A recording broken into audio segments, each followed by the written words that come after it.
사람마다 성공적인 삶이 되기를 원하고 자신의 삶이 든든히 세워지기를 원합니다.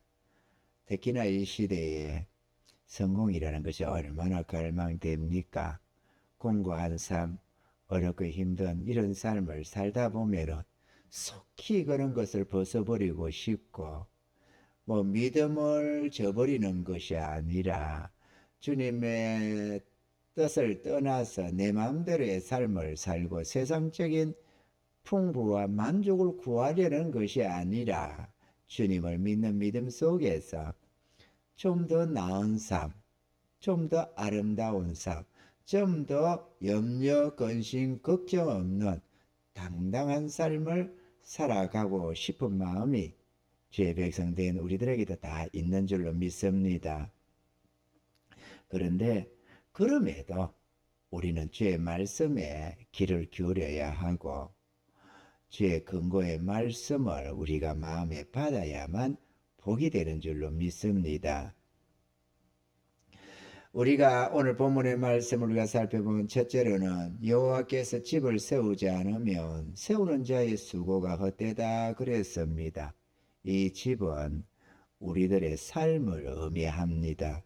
하나님이 함께하지 않으면, 하나님이 도와주시지 않으면 굳게 세울 수가 없다라고 말씀하는 것입니다. 잠언서에는 이 부분에 대해서 이렇게 말씀합니다. 잠언서 24장 3절로 6절 그리고 7절 이렇게 기록을 보면요. 집은 지혜로 말미암아 건축되고 명철로 말미암아 견고히 되며 또 방들은 지식으로 말미암아 각종 귀하고 아름다운 보배로 채우게 되느니라. 지혜 있는 자는 강하고 지식 있는 자는 힘을 더하나니 너는 모략으로 싸우라. 승리는 모사가 많음에 있느니라. 이렇게 말씀했습니다. 그러니까 우리 삶의 승리는 사람의 지혜와 노력에 있는 것이 아니요 하나님의 지혜와 능력에 있다라고 말씀을 하는 것입니다. 우리가 하나님의 말씀과 뜻 안에서 살아가며 그 속에 보화가 있다는 거죠. 할렐루야. 하나님의 지혜 안에서 온갖 보화를 캐내는데 그 보화가 땅의 재산이라는 개념이 아니고 우리는 자꾸 그쪽으로 자꾸 돌아가는 특성이 있습니다. 좋아 보이는 것이 거기니까 그러잖아요. 우리가 아무리 믿음으로 배제한다고는 하지만 그럼에도 세상의 보화는 돈이거든요. 재물이거든요. 오직 하면 하나님이 하나님과 재물을 겸하여 섬길 수가 없다. 다시 말하면 하나님과 재물을 겸하여 추구할 수가 없다. 이렇게 말을 했다는 겁니다. 섬길 수 없다는 말은 추구하지 못한다. 그 얘기죠. 재물 앞에 막 절을 하고 주님 재물을 그냥 주님으로 삼고 섬기고 우상숭배하는 그렇게 한다는 개념은 아닐 거 아니겠어요. 주의 백성들에게. 추구할 수 없다. 따를 수 없다. 이런 얘기가 됩니다. 그 정도로 돈이라는 것이 어느 시대나 중요했는데 특히나 이 시대 말세에는 세력의 신을 의지할 거라고 쫓을 거라고 하는데 다름 아니라 돈이 큰 소리를 치는 돈이 가장 강력한 우상이 되어 있는 시대이기 때문에 시대가 그러고 모두가 그러다 보니까 우리도 본의 아니게 우리가 별로 의도치는 않아도 자꾸만 거기에 마음이 쏠려간다는 것입니다. 옛날 속담이 그렇습니다. 가랑비에 옷 젖는다고. 나도 모르게 여기 하나 저기 하나 말 듣고 어떤 걸 하나 유튜브를 하나 보거나 뭐를 하나 해도 그 속에 돈이 녹아 있다는 거죠. 그러다 보니까 우리가 자꾸 마음이 끌립니다만 그럼에도 우리는 하나님의 말씀에 입각해서 우리의 삶을 영해 가야 될 줄로 믿습니다. 사람의 노력과 지혜로 말미암지 않고 하나님의 능력과 지혜로 말미암는 이 삶을 우리가 살아가야 하는데 이 사람의 노력, 사람의 지혜로 말미암았던 대표적인 예가 한 사람이 있다면 이스라엘 초대왕 사울이라고 할 수가 있습니다. 그 사람처럼 자기 가문과 자신의 왕위를 지키겠다고 노력한 사람은 아마 드물지 않을까 싶습니다. 그러나 그가 그렇게 처절하게 지키려고 했던 왕위는 결국 지켜지지가 않았습니다. 그가 동원할 수 있는 모든 지혜와 그의 왕권과 군사력으로 온갖 것으로 위협하면서 다윗 하나를 없애려고 몸부림쳤지만 하나님이 다윗을 지키시고 세우시니까 지키려고 몸부림쳤던 자기 집안과 왕위는 도리어 패한 바 되었지만 하나님이 세우는 다윗의 집은 굳게 세워져서 그 위가 영원하도록 하나님이 세우시더라는 겁니다. 할렐루야. 왜 이런 결과가 생길까? 사울 왕은 자기 집을 사람의 힘과 노력으로 세우려고 했는데 비해서 다윗은 하나님으로 세우려고 했기 때문에 그런 결과가 된 것입니다. 다윗은 하나님께 편성해서 하나님의 뜻을 이루려고 애를 썼더니만 하나님이 다윗을 축복하셔서 너와 네 집을 영원히 세울 것이라고, 내가 너를 존귀케 만들어 줄 거라고 이렇게 약속하시면서 덜렁 이렇게 세워주더라는 것입니다. 할렐루야. 우리도 우리 노력, 우리의 지혜로, 사사를 우리의 지혜로 내 삶을 한번 멋지게 한번 세워보겠다고 노력하는 그 노력보다도 우리를 사랑하시고 우리의 시작과 끝이 되시고 모든 것을 알고 계시는 주님이 인도해 주시는 대로 주의 뜻을 따라서 우리가 순종함으로써 우리 주님께서 다윗처럼 내가 이렇게 해주마 이렇게 나단 선지자를 보내고 뭐를 해가지고 말은 안 해주셔도 동일하게 우리가 주의 뜻을 따르고 주님을 높여가면 주님이 영광을 받으시고 우리에게 그 영광을 되돌려 주셔서 우리의 집들이, 우리의 삶이 영원히 든든히 세워주는 줄로 믿습니다.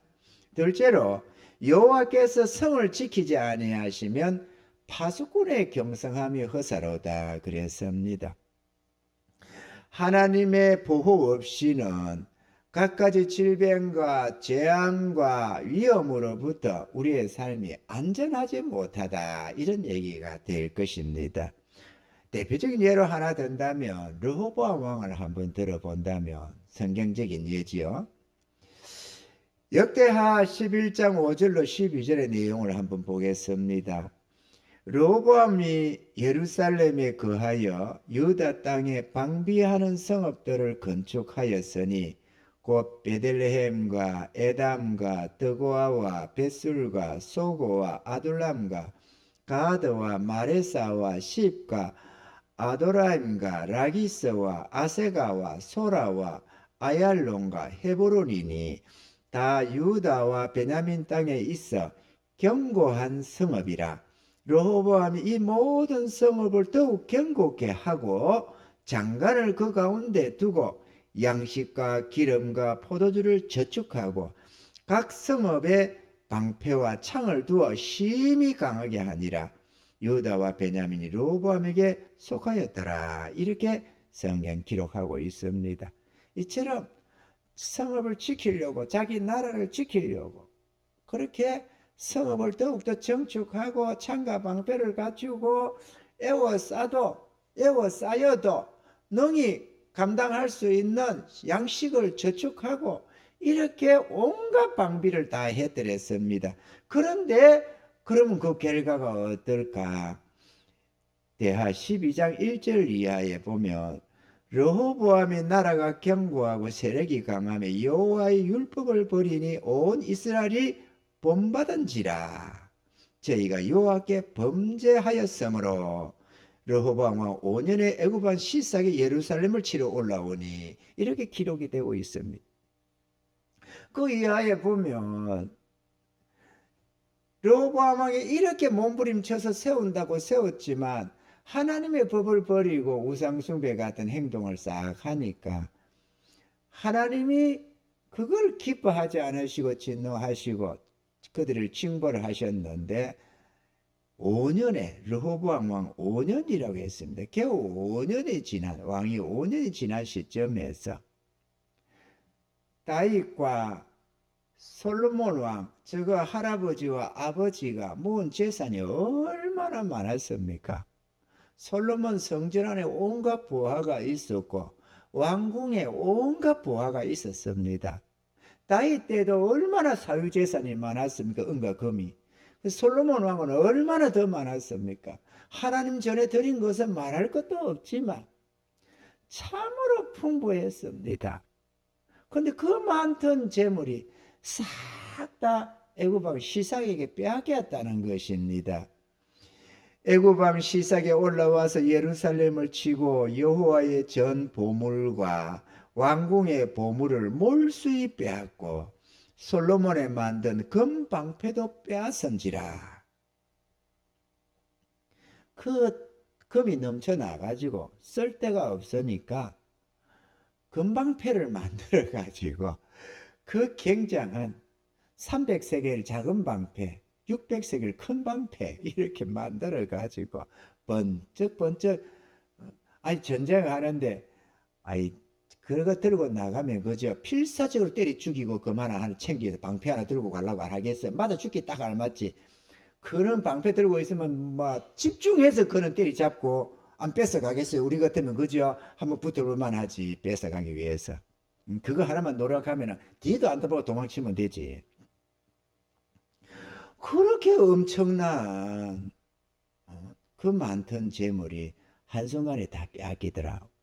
노력을 안 해서가 아니고 그 성읍을 강성케 하고 그 대단하게 정축하고 성읍 안에 방패를 갖추고 창을 갖추고 양식을 갖추고 그렇게 방비한다고 했는데도 싹 다 잃어버리더라는 겁니다. 그것도 그나마 선지자의 말을 듣고 르호보암과 그 방백들이 회개해서 그나마 살았지. 그랬으면 다 죽었을 겁니다. 아마 내가 대강 너희를 구원하겠다 이렇게 주님이 말씀하시고 그나마 그렇게 재물 빼앗긴 징벌로 끝이 날 수가 있었더라는 것을 말씀하고 있습니다. 아멘이죠. 르호보암 왕과 그 백성, 그 방백들, 백성들이 정말로 그 성읍을 지키겠다고 몸부림쳤지만 소용이 없었습니다. 우리 개개인의 삶도 마찬가지입니다. 노력한다고 내가 어떻게 준비를 하고 뭔가 이런저런 노력을 한다고 해서 굳게 세워지는 게 아니더라는 것입니다. 아멘이죠? 아무리 어떻게 해도 쌓아도 하나님이 불어버리면 없어지고 무엇보다도 좀 많이 취한다고 싶어도 마지막 그날에 가져가지 못하면 아무 소용이 없고 결국은 하나님의 뜻대로 이루어지기 때문에 우리가 죄의 뜻 가운데 굳게 서는 것이 최상이다. 이런 말씀 우리가 알아야 하겠습니다. 너는 모략으로 싸우라. 승리는 모사가 많음이 있느니라. 할렐루야. 시편 146편 5절에는 야곱의 하나님으로 자기 도움을 삼으며 여호와 자기 하나님에게 그 소망을 두는 자는 복이 있도다 그랬습니다. 하나님을 도움으로 삼고 하나님께 소망을 두고 저 복음을 위하여 애쓰고 수고하는, 그래서 거기서 영원한 칭찬과 상급을 준비해가는 그런 복된 삶이 되어져야 될 줄로 믿습니다. 셋째로 너희가 일찍 일어나고 늦게 누우며 수고의 떡을 먹으며 헛되도다 그랬습니다. 이 수고의 떡을 먹으며 헛되다고 한 사람 중에 또 대표적인 예를 하나 더라면 아브라함의 조카 롯을 들 수가 있을 것입니다. 그는 하나님이 아닌 자기 눈에 좋은 풍부를 쫓아서 요단들로 향했는데 그 길을 쫓아가다 보니 멸망의 도성 소돔과 고모라에 이르게 되고 그의 일생 상당한 부를 축적했지만 결국 심판의 날에 한순간에 그 모든 것을 다 잃어버리고 말았다라는 것입니다. 그런데 비해서 우리가 하나님의 말씀에 귀를 기울이고 주의 뜻 가운데서 살아갔던 아브라함의 삶을 보면 전혀 판이하다는 것을 봅니다. 아브라함도 하나님이 복을 주셔서 거부가 되었습니다. 그랬지만 그의 삶은 육신의 풍부 스스로가 재물을 쌓아 보겠다고 쫓아간 삶이 아니라 하나님이 더해준 은혜이다 보니까 하나님께는 하나님께대로 영광을 돌리고 또 가나안 백성들에게는 존중도 받고 그의 재물도 계속해서 자식들에게로 이어져 넘어가더라는 것입니다. 이삭도 그랬습니다. 야곱도 그랬습니다. 야곱이 형 에서로부터 장자권을 물려받고 나서 아버지의 축복을 받고 나니까 형 에서가 야곱 죽이겠다고 하는 말이 들려왔고, 그래서 리브가가 야곱을 바단 아람 외삼촌 라반의 집으로 보냅니다. 맹분은 아내를 얻겠다, 이런 맹분을 가지고 말이죠. 아내 얻으러 갔던 야곱 20년간 외삼촌 라반의 집에 붙어서 양을 기르고 소떼를 길렀습니다. 그랬는데 이 라반의 속임과 착취로 인해서 야곱의 그 모든 밤낮으로 눈붙일 겨를도 없이 노력했던 그 노력이 수포로 돌아갈 뻔했습니다. 그랬는데 하나님이 개입해 주셔서 야곱을 겁으로 만들어 주셨다고 성경에는 기록을 하고 있는 것입니다. 할렐루야. 그리고 그 재산 잃지 않고 그대로 자식에게로 물려져 가는 것을 볼 수가 있습니다. 세상 많은 사람들이 열심히 노력하면 성공하고 행복할 수 있을 것이라고 생각을 합니다.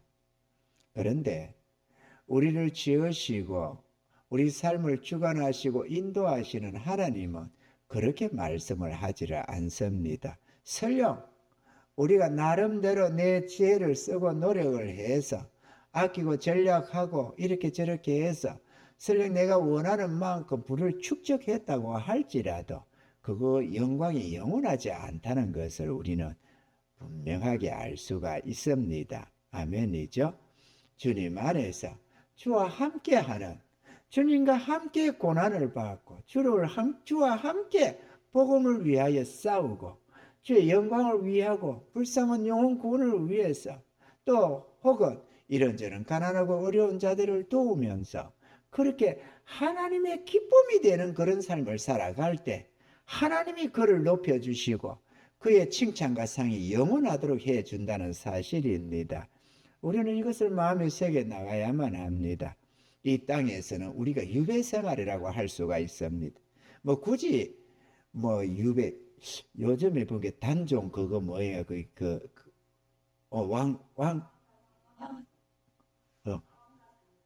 왕가 사는 남자 있다고 합디다. 근데 그게 왜 나올까 내가? 유배.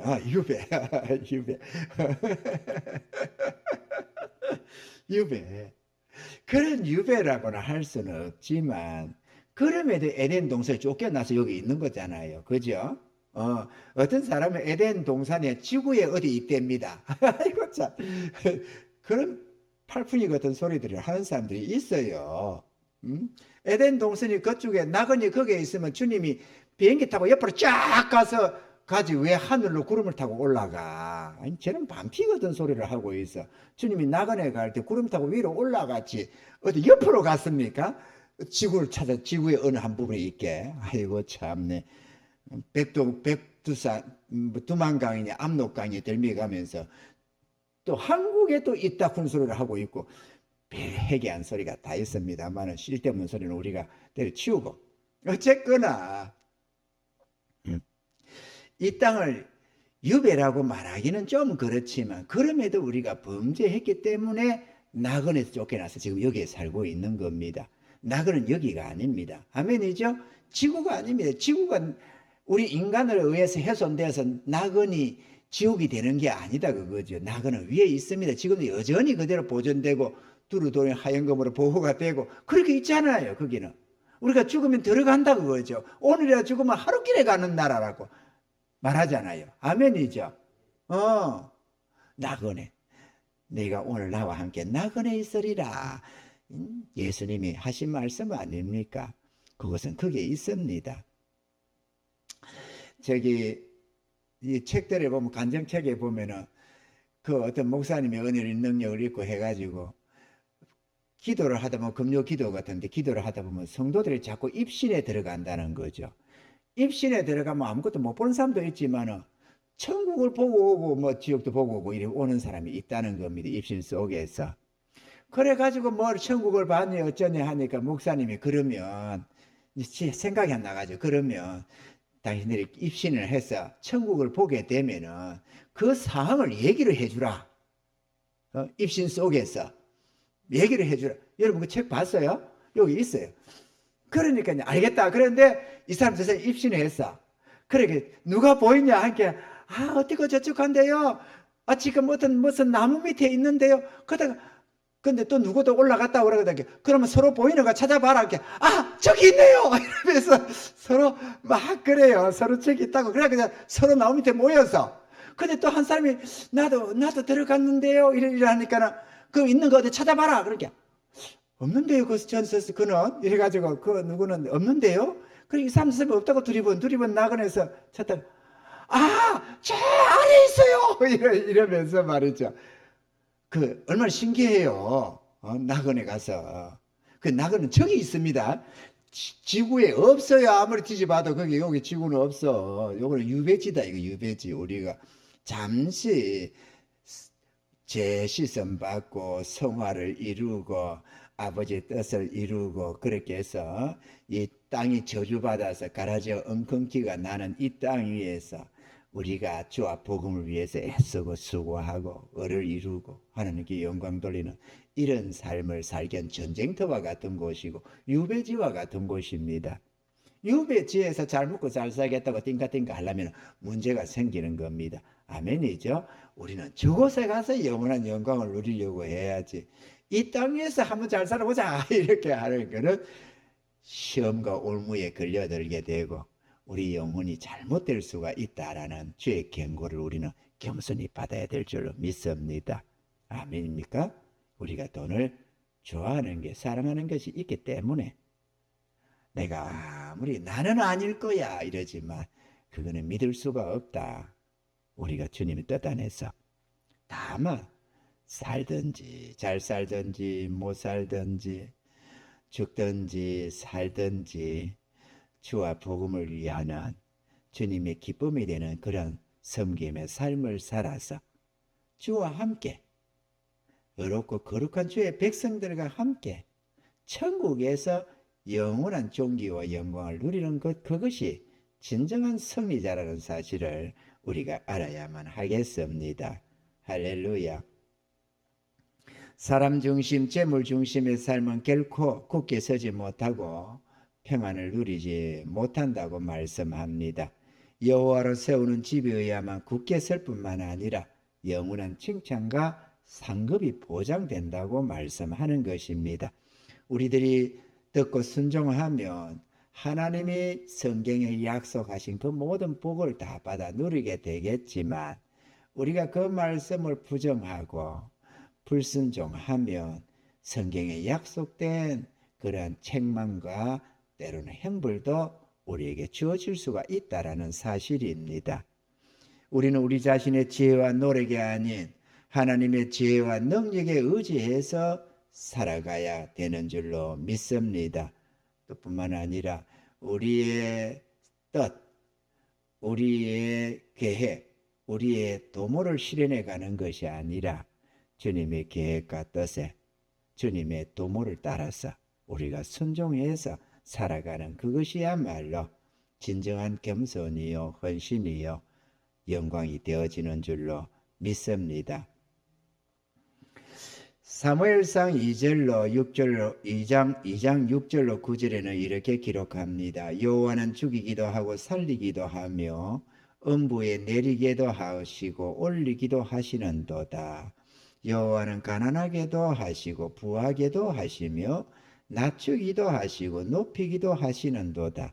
가난한 자를 진토에서 일으키시며 빈핍한 자를 거름더미에서 드사 귀족들과 함께 앉게 하시며 영광의 위를 차지하게 하시는도다. 땅의 기둥들은 여호와의 것이라. 여호와께서 세계를 그 위에 세우셨도다. 그가 그 거룩한 자들의 발을 지키실 것이요 악인으로 흑암 중에서 잠잠게 하시리니 힘으로는 이길 사람이 없음이로다. 아멘. 사랑하는 성도 여러분, 내 생각과 내 뜻을 버리고 하나님의 말씀과 뜻에 순종해야 되는 줄로 믿습니다. 우리 주 하나님은 알파와 오메가요, 시작과 끝이요, 처음이고 마지막입니다. 우리는 우리의 미래를 다만 믿음으로 추론할 뿐이지만 우리 하나님은 창세 전에도 계셨고 우리가 태어날 때도 거기 보고 계시고 우리의 죽음도 보고 계십니다. 하나님 앞에는 우리가 다 그 안에 현재로 하나님 앞에는 모든 것이 현재입니다. 하나님 앞에 과거와 미래가 없습니다. 우리는 과거가 있고 미래가 있지만 다시 말하면 하나님은 우리의 나중도 보고 계신다는 겁니다. 그 주님께서 우리의 결국을 다 보고 계시는 그분께서 우리에게 일러주시고 따라오라고 하는 그 길이야말로 진정 우리에게 생명이 되고 영광이 되고 축복이 되는 줄로 믿습니다. 할렐루야. 그래서 우리 자신이 아닌 하나님으로 세워가는 우리 집들이 되어야만 승리가 있고 영광이 있는 것입니다. 이런 복된 삶을 살아갈 수 있기를 주님을 축원합니다.